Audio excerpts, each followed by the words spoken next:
Mm. Hello, hello, hello. Chainsaw Man chapter 161 came out, and we are going to talk about it. So there's a bit to go over, and start with the Asa's party burst into the Chainsaw Man operation room where they were chopping Denji into pieces. And Katana Man threatens everyone with violence and death, and so does Asa, or in this case, Yoru. But despite being threatened with death, the surgeon is actually pretty nonchalant about the whole thing. He complained about them knocking over his boxes and demanded an apology, and revealed that these boxes were actually Denji. So Yoru ordered the humans that are with them to reattach Denji's body. And this is the title of the chapter, Chainsaw Man Puzzle, because the guys have to figure out how to position Denji back into his original form. So as they are doing that, the Chainsaw Man Club fan club, cult, church, whatever members, along with Fami. They are piecing together Denji, and Haruka is impressed. Nobana is terrified, and Akoku finds Denji's peepee. To which Katana Man responds by telling him to shove it up his butt. And this might sound really unhinged, but I think there is a pretty symbolic, thematic meaning to this. All right, let me explain myself. So, in the case of Katana Man, Samurai Man, he's still kind of pissed at Denji for, killing his grandpa and kicking him in the nuts. So now he gets a chance to get revenge on Denji by also toying around with his private parts. So in a way, by sticking Denji's peepee up his butt, it's like a Ouroboros. It's like a repeating cycle, which is what the Ouroboros represent, the self-devouring snake. So like Denji's butt devours his peepee, and so on. A endless cycle. And in a way, Denji being cut into pieces is a repeat of the beginning of the series, where the Yakuza, the Katana Man's family, they cut Denji into pieces and threw him into a dumpster. And in a lot of ways, Denji from recent events has returned to his lowest points of his life, in that where he loses his loved ones and is, in a pretty dark place in his life. And in this case, that would be Nayuta for him. So, but the difference in that this time around, Katana Man, unlike his Yakuza family, he's helping piecing Denji back together instead of taking him apart. So, in a way, that may even suggest that the two might have a different relationship going forward. Maybe he will even be his friend.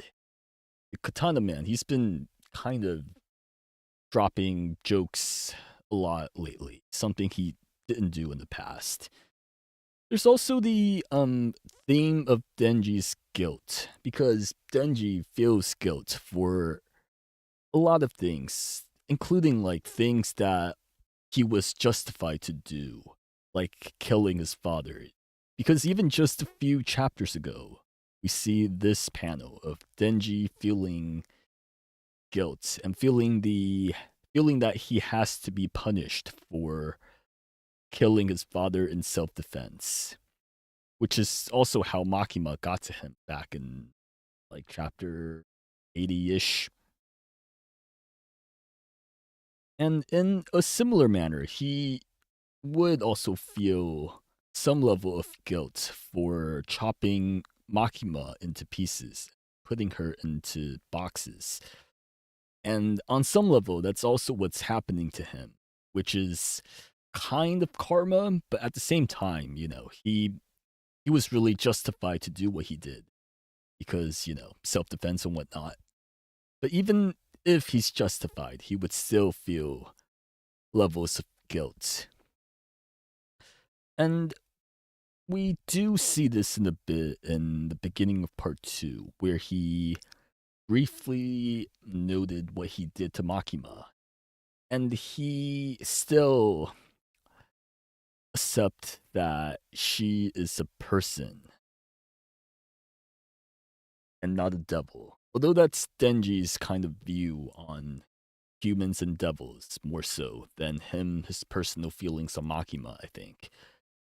But regardless, I think Denji does feel levels of guilt for what he did to Makima.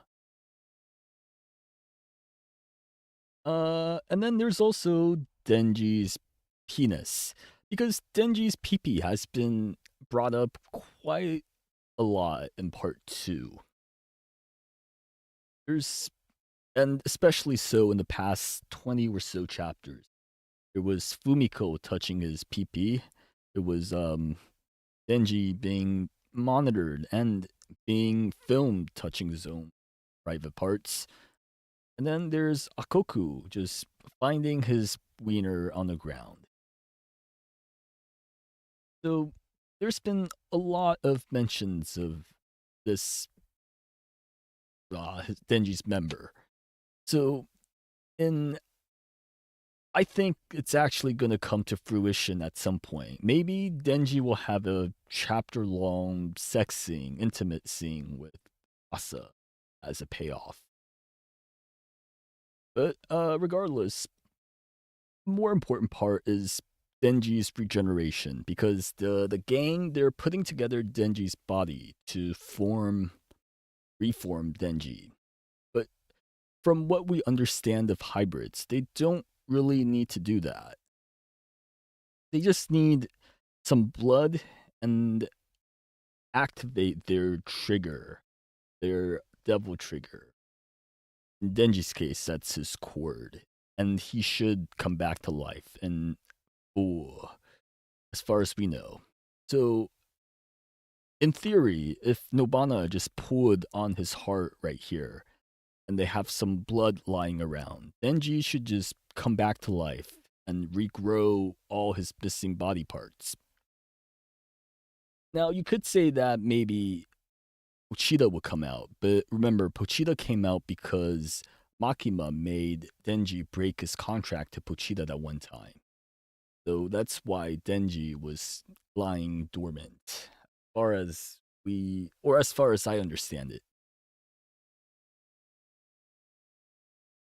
But anyways, Yoru's reasoning is that she wants Chainsaw Man to be in peak condition so that she would feel more when she beats him.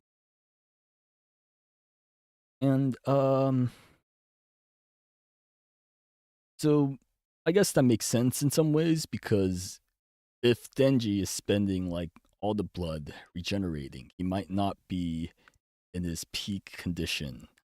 So that when Yoru kills him, the version of Chainsaw Man that she gets to control is not strong as it would be otherwise. Maybe. But anyways, the Asa, the Yoru, and the Devils, they get into a kindergarten level argument. And Nobana and Haruka finds Denji's head. And Haruka turns from being very excited to a little shocked, horrified, because he recognized that Denji is Asa's partner, lover, boyfriend. Meanwhile, the surgeon is drinking his coffee through his mask.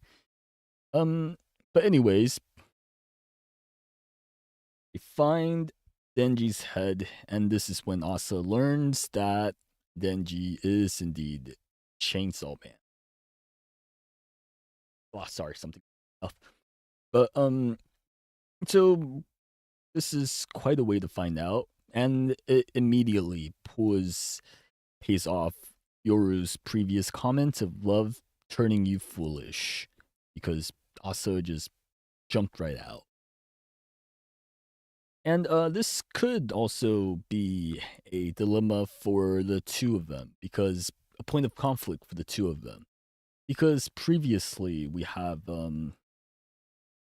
Yoru talking about killing those that you care about. The more guilt you feel, the stronger the weapon will be.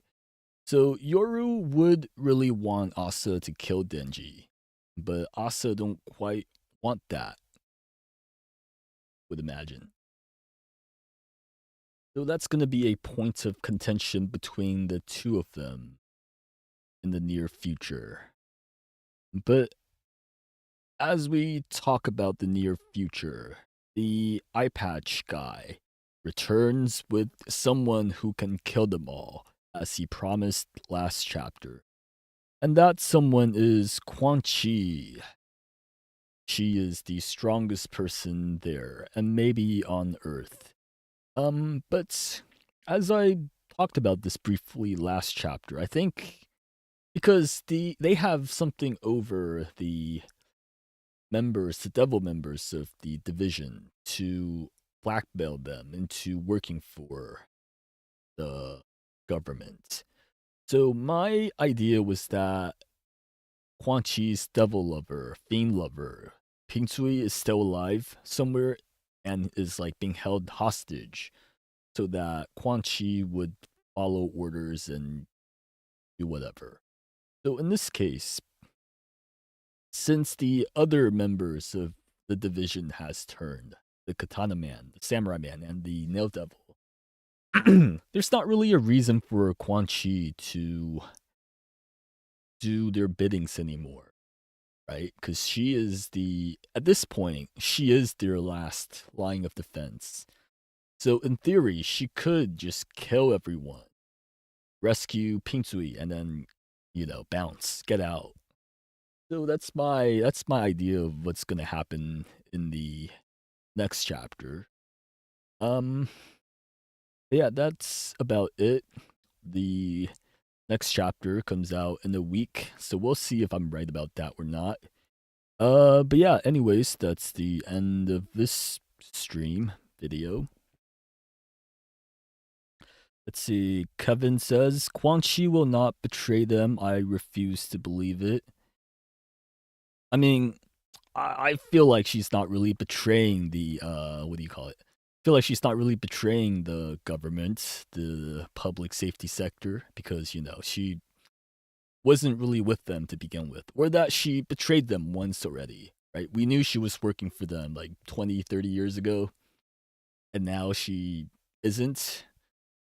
Or now she is, but now, like, the last time we saw her, she isn't. She killed like 20 guys. And then we can assume that in the time skip, the public safety is, forcing her to do this somehow. First arc, we rooted for public safety. But yeah, now they're all kind of psychos. And, yeah. I guess that's a natural progression of things. And it makes sense, because even in the first part one, the public safety, they're not exactly great people. The first arc that Denji got to work with the public safety officers, they tried to betray him, to feed him to the Eternity Devil so that they can live. So, like, while they are funny and whatnot, the members of public safety aren't really good people to begin with, for the most part. Not to mention, they were like forcing children to fight for them. So it's not exactly a great moral organization.